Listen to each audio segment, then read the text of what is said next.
कि RSS वाले लोगों का जिन्ना चर आप आर्थिक बहिष्कार नहीं ना करते ये लोग अपने सूत्र आने वाले नहीं गए। 3 दिन पहला गोयल मशीनरी स्टोर वाले नाल मेरी लड़ाई हुई है। मैं उन्होंने क्या कहना मैं BJP को वोट पाना आपको भी पावांगा। मैं कहा यार साढ़ा 600 बंदा मर गया आंदा भावें 6 लाख मर जाए असीं तां उवें ही पावांगे। मैं कहा फिर असीं तां नहीं आउंदे। कहंदा तुहानूं लोड़ है तुसीं आओगे किसान तां बेवकूफ है चल के आएगा। हुण वीरो तुसीं देख लो कि गोयल मशीनरी स्टोर वाले कोले जाना है कि नहीं जाना। आ लूबी वाला गोयल मशीनरी स्टोर वाला बाई जी और आने वाले टाइम के असीं इन्हां लोकां नूं आइडेंटिफाई करांगे बाजार दे विच जिहड़े भी लोग ने RSS नाल संबंध रखने वाले BJP नाल संबंध रखने वाले जिहड़े हुण भी ये गल मनदे आ कि असीं BJP नूं सपोर्ट करांगे। तुहाडे अगे हत्थ जोड़ के बेनती है असीं आइडेंटिफाई करके तुहानूं दस्सांगे कि आह बंदा आ उन्हां बंदिआं दा तुसीं आर्थिक तौर पर बहिष्कार करो क्योंकि आर्थिक बहिष्कार एक बहुत वड्डी चीज़ हुंदा है। राम नाम सत्य है, राम नाम सत्य है। पुतला फूकिया गया केंद्र सरकार का किस मंगां नूं लैके फूकिया? ये ना केंद्र का नहीं खट्टर नूं फूकिया ही क्योंकि हरियाणे दे विच खट्टर सरकार जिहड़ी है किसानां दे बहुत बुरी तरह पेश आ रही है। असीं इन्हां गल्लां दा विरोध करदे हां। 11 तरीक नूं जिहड़ा किसानां दा डिप्टी स्पीकर का विरोध किया गया सी सरसे दे विच बड़ा शांतिपूर्वक विरोध हो रहा सी लेकिन यदि सरकार ने पुलिस ने लोगों के उत्ते बिना वजह तो किसी गल तो शांतिपूर्ण अंदोलन चलते हुए उत्ते लाठीचार्ज किया गया और उन्होंने उत्ते कानून बनाए गए बिल्कुल गैर कानूनी तरीके नाल देशद्रोह के कानून बनाए गए। जदों कि किसान देश लिए लड़दा सदा ही लड़दा रहा चाहे अंग्रेज़ों के खिलाफ सी मुगलों के खिलाफ सी। जे अज भी देश नूं खतरा है जिहड़ी सरकार तो उहदे खिलाफ सरकार किसान लड़ रहा है मजदूर लड़ रहा है। देश की भुख कंगाली भी किसान ते मजदूर कर रहा है। देश का विकास भी किसान ते मजदूर कर रहा है। ये वेले लोग महिलां 'च बैठ के इन्हां नूं ये नहीं पाउंदा कि किते किसान ते मजदूर जागरूक ना हो जाए उन्हां दे उत्ते देशद्रोही के केस बना रहा है। जदों कि देशद्रोही सरकारां ने लखां रुपये पेंशनां लै रही लखां रुपये तनख्वाहां लै रही भ्रिष्टाचार हो रहा है और काला धन इकट्ठा कर रहे हैं विदेशों चले जा रहे हैं। देशद्रोही ने देश दियां सारियां जड़ियां सरकारी इदारे सी वो इन्हां निजीकरण कर दिते। देशद्रोही ये ने आम बंदा नहीं गा देशद्रोही लेकिन देशद्रोही किसानों के मजदूरों के उत्ते कानून बना के उन्होंने जेलों सुट्टिया जा रहा है। असीं इस चीज़ की निंदा करते हैं और सरकार तो मंग करते हैं कि जिहड़े जेलों सुट्टे उन्होंने रिहा किया जाए नहीं तो लड़ाई लम्मी चलेगी चल रही है। असीं किसी नूं भी जेल च नहीं रहण देंगे। पहला जो साडा जिहड़ा प्रदर्शन है चालू भी नहीं होया सी साडे 15-20 वीर जिहड़े सीगे उत्थे ਉਹ हजे तैयारी कर रहे ਸੀਗੇ कि साडे ही इलाके दा खुदरी पिंड दा वीर प्रताप जिहड़ा एक सिपाही दे पद दे उत्ते है ਉਹਨੇ साडे नौजवान नाल किसान दे पुत्र नाल ਉਹ बेरहमी नाल ਉਹਦੇ चपेड़ा मारियां ਉਹਨੇ कोई हथ नहीं चक्या ਉਹਨੇ सिर्फ कोई कहंदा रहे भी मैनूं मार दे के। तो जो तुसी वीडियो देख लोगे ना तुसी अपने आप कहोगे भी ये किसान की उग्र है ये किसान की उग्रवादी है ये क्योंकि उपद्रवी है जेड़ा इन्हें सानू ना दे ही जाते हैं जे असीं इहो जी होईए तो असीं इन्हां दे 2-2 पैसे के सिपाहियों को छुट्टर खाईए। साडे उत्ते जेहड़े सामने उत्थे डंडे वरसाउंदे किसी के हथ च साडे किसान के हथ भी डंडा किसी मीडिया वाले ने जां किसी प्रशासन अधिकारी ने देखिया ਹੁਣ ਉਹਨੂੰ ਫੁਟੇਜ ਵੇਖ ਕੇ ਸਵੇਰੇ 4 ਵਜੇ ਜਾ ਕੇ ਜ਼ਿਮੀਂਦਾਰਾਂ ਦੇ ਘਰਾਂ ਦੇ ਵਿੱਚੋਂ ਜਵਾਨ ਚੱਕ ਲਏ ਉਹਨਾਂ ਦੇ ਦੇਸ਼द्रोही ਦੇ ਮੁਕੱਦਮੇ ਦਰਜ ਕਰਤੇ ਰਾਜद्रोही ਦੇ ਮੁਕੱਦਮੇ ਦਰਜ ਕਰਤੇ ਕੀ ਗੁਨਾਹ ਕਰਤਾ ਵੀ ਉਹਨਾਂ ਨੇ ਦੇਸ਼ ਦਾ ਕੀ द्रोह ਕੀਤਾ ਉਹਨਾਂ ਨੇ ਕਿਹੜੀ ਕੰਪਨੀ ਨਾਲ ਮਿਲ ਕੇ ਉਹਨਾਂ ਨੇ ਦੇਸ਼ ਦਾ ਨੁਕਸਾਨ ਕੀਤਾ। ਅਸੀਂ ਆਪਣਾ ਸਾਡਾ ਹੱਕ ਹੈ ਅਸੀਂ ਆਪਣਾ ਹੱਕ ਵੀ ਨਹੀਂ ਮੰਗ ਸਕਦੇ। ये एक ना आए दिन धरने प्रदर्शन हो रहे हैं पूरे हरियाणे च की जो हिंदुस्तान दे विच हो रहा सरकार के खिलाफ पर सरकार वालों हजे तक किसानों को कोई भी इस तरह की जी सहूलत नहीं दी जा रही। जो दिल्ली धरने पर बैठे उस लैके देखो कहीं ना सरकार को भी ये लग रहा है भी किसानों की थोड़ी ढील है।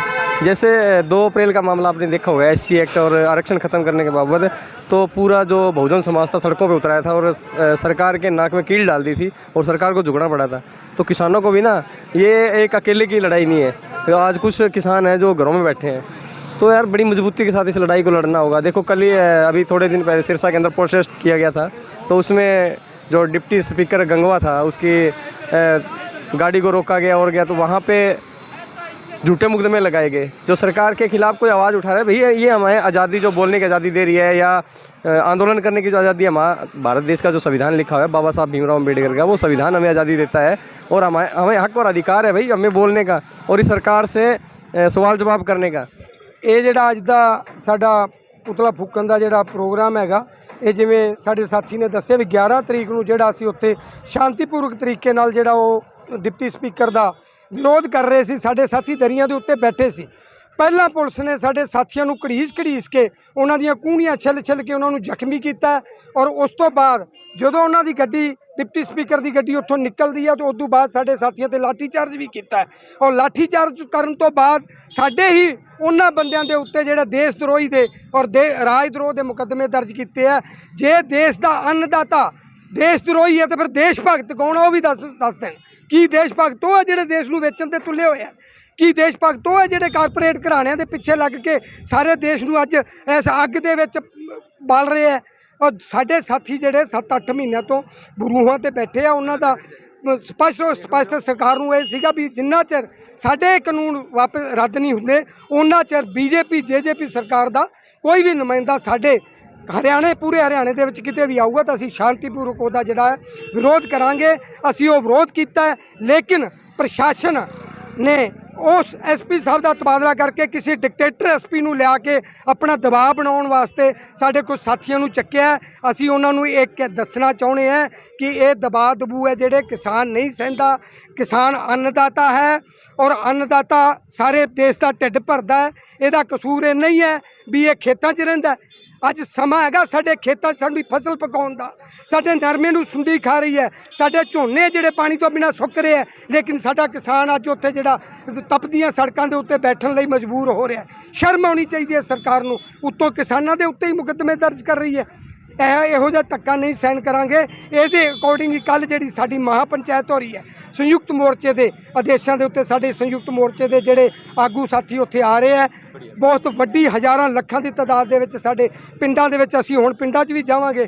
ਸਾਡੇ ਵੱਧ ਤੋਂ ਵੱਧ ਸਾਥੀਆਂ ਨੂੰ ਪਿੰਡਾਂ 'ਚੋਂ ਅਸੀਂ ਉੱਥੇ ਪੰਚਾਇਤ 'ਚ ਜਾਣ ਵਾਸਤੇ ਜਾਗਰੂਕ ਕਰਾਂਗੇ ਔਰ ਕੱਲ੍ਹ ਜਿਹੜੀ ਪੰਚਾਇਤ ਹੋਊਗੀ ਇੱਕ ਜਿਉਂਦੀ ਜਾਗਦੀ ਮਿਸਾਲ ਹੋਊਗੀ ਸਾਡੇ ਏਕੇ ਦੀ।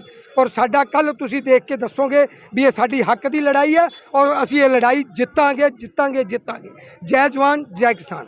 ਸ਼ਹਿਰਾਂ 'ਚ ਹਰ ਰੋਜ਼ ਪੁਤਲੇ ਫੂਕੇ ਜਾ ਰਹੇ ਆ, ਕੇਂਦਰ ਸਰਕਾਰ ਦੇ ਲਾ ਲਓ, ਮੁੱਖ ਮੰਤਰੀ ਦੇ, ਕਿਸੇ ਦੇ ਮਰਜ਼ੀ ਲਾ ਲਓ, ਪਰ ਇਸ ਚੀਜ਼ ਦਾ ਅਸਰ ਨਹੀਂ ਹੋ ਰਿਹਾ।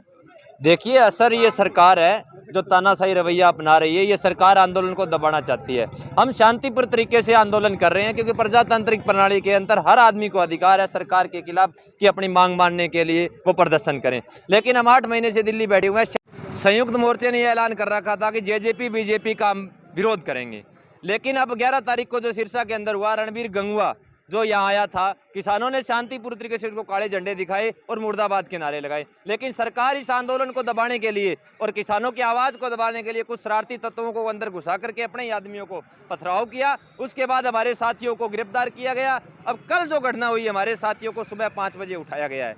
मैं एक आपको बहुत बड़ी बात बताना चाहूँगा कि एसपी साहब कल बयान दे रहे थे कि हम जो सरकार के जो किसान हैं वो विरोध कर रहे हैं, लेकिन जो इन्होंने पत्थरबाजी किया हम उनको नहीं बख्शेंगे। हम मानते हैं जिसने पत्थरबाजी किया उनको ना बख्शें, लेकिन कल एक ठोबरिया गांव का वीर प्रताप सिंह है जिसने सरियाम हमारे एक साथी को बस के पीछे ले जाकर के किस तरीके से बेरहमी से पीटा है। हम उसको भी कहना चाहेंगे एसपी साहब को, उसको भी 307 का मुकदमा लगा करके सलाखों के पीछे भेजने का काम करे। हम उसको भी वीर प्रताप सिंह को बताना चाहेंगे कि ज़्यादा दिन ये नहीं चलेगी आपकी तानाशाही। आप सरकार के दबाव में आकर किस तरीके से किसानों को पीट रहे हैं। जिस दिन हमारे हाथ में कलम आ गई आपसे एक एक थप्पड़ का हिसाब लिया जाएगा। और कल संयुक्त मोर्चे ने यह ऐलान किया था कि 17 तारीख को सिरसा के अंदर, सिरसा ही नहीं पूरे हरियाणा प्रदेश से किसान आएगा और एक बड़ा आंदोलन होगा। एसपी ऑफिस का घेराव करने का काम करेंगे और एसपी ऑफिस को हम घेरेंगे और एसपी साहब को ये बताएंगे कि किस तरीके से किसान अपनी मांगों को लेकर यहाँ इकट्ठा हुआ है। बहुत बड़ा जन सैलाब इकट्ठा होगा और सरकार को झुकना पड़ेगा और हमारे साथियों को छोड़ना पड़ेगा।